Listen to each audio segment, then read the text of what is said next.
Hello दोस्तों, welcome back to my YouTube channel The Speaking Stars. मैं हूं आपकी एस्ट्रो फ्रेंड शिवानी। आशा करती हूं आप जहां भी हैं कुशल मंगल है। इसी आशा के साथ आज का टॉपिक जिस पे हम बात करने वाले हैं वो है सन इन डिफरेंट हाउसेस की सीरीज का नेक्स्ट टॉपिक, जो कि है सन इन द थर्ड हाउस। जब सन आपके तीसरे भाव में होता है आपके चार्ट में, असेंडेंट चार्ट, लगन चार्ट के, तो उसका क्या प्रभाव होता है और उसका जो एस्पेक्ट है, डायरेक्ट एस्पेक्ट, सेवंथ एस्पेक्ट, उसका प्रभाव हम इस वीडियो में जानने वाले हैं। इससे पहले मैंने sun in first house and second house पर बात की है। अगर आपने नहीं देखा है तो ऊपर लिंक पे या नीचे डिस्क्रिप्शन बॉक्स में भी आप देख सकते हैं। तो शुरू करते हैं आज की वीडियो के साथ। उससे पहले जल्दी से मेरे चैनल को सब्सक्राइब, लाइक, शेयर कर दीजिए। ज़्यादा से ज़्यादा शेयर करें ताकि मैं ऐसी ही इन्फॉर्मेटिव वीडियोज़ आपके लिए लेके ला सकूँ। और आपको अगर कुंडली रीड करवानी है तो दिए गए नंबर पर आप संपर्क भी कर सकते हैं। तो चलिए फ्रेंड्स, शुरू करते हैं आज की वीडियो के साथ। सन क्या होता है? आपकी सोल। आपका आत्मा कारक कोई भी हो सकता है विद हाईएस्ट डिग्री, लेकिन सोल जो होती है बेसब सबके लिए वो सन होती है। सन जिस भी हाउस में होता है वो आपका पर्पस बन जाता है लाइफ में। तो sun is your confidence, sun is your father figure people, government, authority, power. और सन क्योंकि किंग प्लैनेट जिसको हम कहते हैं, सारे प्लैनेट्स का किंग होता है, तो it is going to create some power also. तो आपकी हेल्थ, आपकी वाइटैलिटी, आप में कितनी स्टेमिना है, ये सब भी सन से देखी जाती है। आपका सेल्फ कॉन्फिडेंस, आपका desire to overcome your disease और ओवरकम योर जो भी प्रॉब्लम होती है वो भी देखी जाती है। सन जो प्लैनेट है वो आपको ऊर्जा शक्ति होती है। तो ऐसा प्लैनेट जो है वो third house, which is the house of your siblings, your efforts, जो सेल्फ एफर्ट्स होते हैं, योर छोटी मोटी जो जर्नीज होती हैं, ट्रैवल करते हैं आप शॉर्ट डिस्टेंस, उसका हाउस होता है। Third house is also the house of communication and it is also house of journalism, writing. ये सब जो होते हैं थर्ड हाउस से देखे जाते हैं। जैसे मैंने बताया, स्ट्रगल्स भी होते हैं क्योंकि एफर्ट्स आप करते हो तो स्ट्रगल ही होते हैं वो लाइफ के, ये वो भी देखे जाते हैं। आपके जो रिलेशन विद योर सिबलिंग्स भी देखा जाता है। तो ऐसा जो सन जैसा प्लैनेट है जो कि बहुत ज़्यादा रोशनी डालने वाला है, क्योंकि wherever it goes it creates a light, it creates an aura. तो वैसा जो प्लैनेट है जब थर्ड हाउस में आता है, जो कि आपके एफर्ट्स का होता है बेसिकली, तो यहाँ पे these people are very courageous. आप देखेंगे इनकी हिम्मत हारने वाले बिल्कुल नहीं होते। इनसे आपको बहुत ज़्यादा संभल के रहना चाहिए। अगर आपने इनके साथ मैच किया तो ये छोड़ते नहीं हैं। इनका प्रॉब्लम ये यहाँ पे ये होती है क्योंकि सिबलिंग का हाउस भी है, तो बहुत ज़्यादा हॉटनेस जब आपके सिबलिंग के हाउस में आ जाती है, स्पेशली अगर डेबिलिटेटेड है, तो आपकी communication with your siblings is not that good. आप कम्युनिकेट करेंगे कुछ, वो समझेंगे कुछ।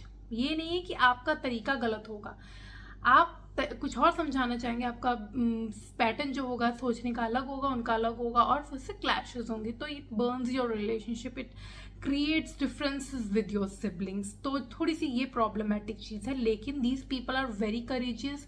आप देखेंगे इनमें सेल्फ कॉन्फिडेंस कूट कूट के भरा होगा। ओवर कॉन्फिडेंट भी कभी कभी ये लोग हो जाते हैं। इनको कोई भी वो पीपल नहीं होते जो बहुत डेयरिंग होते हैं, कोई टास्क दो उनको कि बंजी जंपिंग करो, या जैसे कि कोई भी ऐसा टास्क जो बाकी लोग नहीं कर पाते वो ये कर लेते हैं। बहुत करेजियस होते हैं। अपनी लाइफ में इनको चीज़ें ऐसी मिली होती हैं कि और भी करेजियस हो जाते हैं, वेदर इट इज़ कोई रियल लाइफ के इवेंट्स हो या कोई फन एक्टिविटी हो, दोनों ही पॉइंट ऑफ व्यू से। तो बहुत ज़्यादा, जैसे मैंने बताया कि इनके पास स्पिरिट होती है चीज़ों से लड़ने की, आगे बढ़ने की, कॉन्फिडेंस बहुत होता है। एंड यहाँ पे generally they are the person who believe in their communication. इनको लगता है इनकी कम्युनिकेशन का, बोलने का तरीका ही इनका ईगो है। अगर यहाँ पे एग्जैल्टेड है देन इट इज़ गुड, क्योंकि एग्जैल्टेड में क्या होगा, आप जैसे बोलेंगे आपको लगेगा कि मेरा जो बोलने का तरीका है कुछ ऐसा है कि लोग उससे इम्प्रेस हो रहे हैं, और ऐसे होंगे भी। तो ऐसे लोग जो है राइटर बहुत अच्छे बनते हैं, पब्लिशर बहुत अच्छे बनते हैं, जर्नलिज्म में बहुत अच्छे तरीके से जाते हैं। लेकिन अगर यहाँ डेबिलिटेटेड है तो ये तो पहली बात मिसअंडरस्टैंडिंग क्रिएट करेगा विद योर सिबलिंग्स। सेकेंडली आपकी कम्युनिकेशन जो है वो आपके जो रास्ते में बाधा भी आ सकती है। मतलब आपके बोलने का तरीका आपको थोड़ा सा चेंज करना पड़ेगा, थोड़ा सूदिंग रखना पड़ेगा, ताकि आपके क्लैशेस ना हो विद योर सिबलिंग्स और विद योर पीपल जो एट लार्ज होते हैं। ये लोग जो होते हैं, this is very good position, क्योंकि सन यहाँ पे जो होता है वो आपको पावर देता है एफर्ट्स पुल करने की। क्योंकि सन जो है वो अब फोर्थ हाउस या सेवंथ हाउस जैसे हाउस में चला जाए तो आपको बर्न कर देगा, आपकी हैप्पीनेस बर्न करेगा या आपके relation with your partner burn करेगा। लेकिन थर्ड हाउस में क्या होता है ना, आपकी सिबलिंग्स के साथ आप पूरी लाइफ बहुत ज़्यादा नहीं जीते हैं, आपको रहना होता है अपने पार्टनर के साथ ही। तो यहाँ पे ये आपकी, क्योंकि इल्यूमिनेशन बहुत ज़्यादा क्रिएट करता है, तो आपके जो स्ट्रगल्स होंगे उनको ये आगे बढ़ा के, मतलब आप स्ट्रगल से ओवरकम करके अपने जो रास्ता बनाना आपको आता होगा। और आपका रास्ता भी बहुत अलग होगा, लोगों से एक जैसा नहीं होगा, भीड़ भाड़ से अलग ही आपकी अप्रोच होगी। और आपकी स्ट्रगल काफ़ी इनिशियल लाइफ में आप अलग डायरेक्शन में चले जाते हैं, आपकी स्ट्रगल डेप्थ से शुरू हो जाती है। एंड जैसे जैसे आप लाइफ में आगे बढ़ते हैं, ग्रो करते हैं, तो आप चीज़ें ज़्यादा समझते हैं और आपकी सक्सेस भी आपको यहाँ पे मिलती है। लक भी आपका फेवर करता है, आप नई लैंग्वेजेस सीख के, क्योंकि 9th हाउस में भी एस्पेक्ट है, तो आप नई नई चीज़ें सीखते हैं स्पिरिचुअलिटी के थ्रू, रिलीजियस एक्टिविटी के थ्रू, डोनेशन के through, because your sun is here, your atma is here and it is aspecting 9th house. 9th house जो होता है रिलीजियस एक्टिविटी का होता है, तो कहीं ना कहीं आप डोनेशन में, लोगों को अच्छा करने में, तो इन सब में भी बिलीव करते हैं। और कॉन्फिडेंस आपका कमाल का होता है। यहाँ डेबिलिटेटेड है तब थोड़ा फर्क पड़ सकता है, लेकिन यहाँ पे कॉन्फिडेंस बहुत अच्छा होता है। And your bond with your father is also very good, मतलब वो जो होते हैं आपकी लाइफ में एक गिवर होते हैं, एक आइडल की तरह होते हैं, जिससे आप सीखते हैं लाइफ में how to deal with people, और या फिर कैसे आपको आगे बढ़ना चाहिए। तो कहते नहीं, जैसे जो सीखता है, जैसे माँ बाप से सीखते हैं, तो इनके लिए एक फादर जो लोग होते हैं वो एक टीचिंग फैक्टर की तरह काम करते हैं। तो इनके लिए लाइफ में कोई भी चीज़ मुश्किल नहीं होती, आप कह सकते हो, क्योंकि बहुत ज़्यादा करेजियस होते हैं। किसी ने इनके साथ कुछ गलत कर लिया तो इनको याद रहता है, और फिर ये जो है उसका मतलब ऐसा है कि उससे जो अपना काम है वो जब टाइम पे आता है तो उसको याद दिला देते हैं कि तुमने ये गलती की थी या मेरे साथ मैस किया था। तो ऐसे लोगों के साथ आपको उलझना बिल्कुल नहीं चाहिए, because they are very courageous, और इनसे उलझोगे तो आप जैसे पत्थर से सर फोड़ने वाली बात है। तो इसलिए थोड़ा सा आपको इन चीज़ों से संभल के रहना चाहिए कि बहुत ज़्यादा इनसे दुश्मनी ना लें। ऐसे लोग जो होते हैं ना बहुत ज़्यादा करेजियस, जैसे मैंने बताया, होते हैं, और इनका आप देखेंगे कि कोई भी फैसला लेना होगा ये तो 2 बार सोचेंगे नहीं, ये पूरे करेज के साथ डिसीजन लेते हैं, फर्मली उस पर डिसीजन पे रहते हैं, वॉबल नहीं करते बहुत जल्दी। And these are the people, अगर यहाँ पे सन मर्करी के साथ है मान लीजिए, तो बहुत अच्छे बिजनेस पर्सन बनते हैं, गेन्स भी होते हैं इनको इसके थ्रू, क्योंकि ये थर्ड हाउस में है, तो मीडिया की फील्ड में है तो बहुत अच्छे ह्यूज गेन देखे गए हैं। बिजनेस में होते हैं तो भी ग्रो करते हैं। स्टार्ट ये इनिशियल लेवल से आप देखेंगे, क्योंकि स्ट्रगल वाला हाउस तो है ही, एफर्ट्स वाला हाउस तो है ही, और उससे थकते नहीं है। तो ऐसे इंसान को किसी के साथ की बहुत ज़्यादा ज़रूरत नहीं होती, इनको सपोर्ट मिले ना मिले, they are the person who can build an empire by themselves.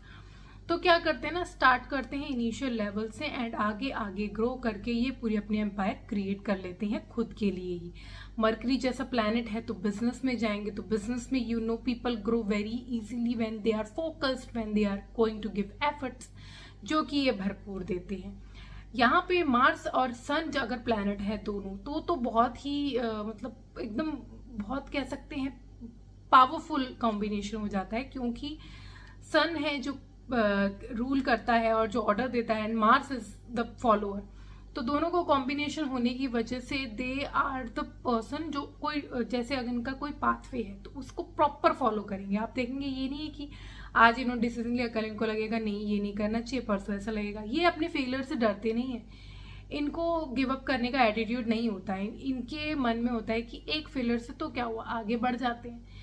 ये कभी भी ऐसे हताश होके नहीं बैठ जाते, बहुत करेजियस जैसे मैंने बताया होते हैं। तो हर अपनी जो भी प्रॉब्लम होती है, जो भी फेलियर होता है, इससे वो सीखते हैं, आगे बढ़ते हैं, ग्रो करते हैं, और अपने साथ अपने लोगों को भी ग्रो करवाते हैं।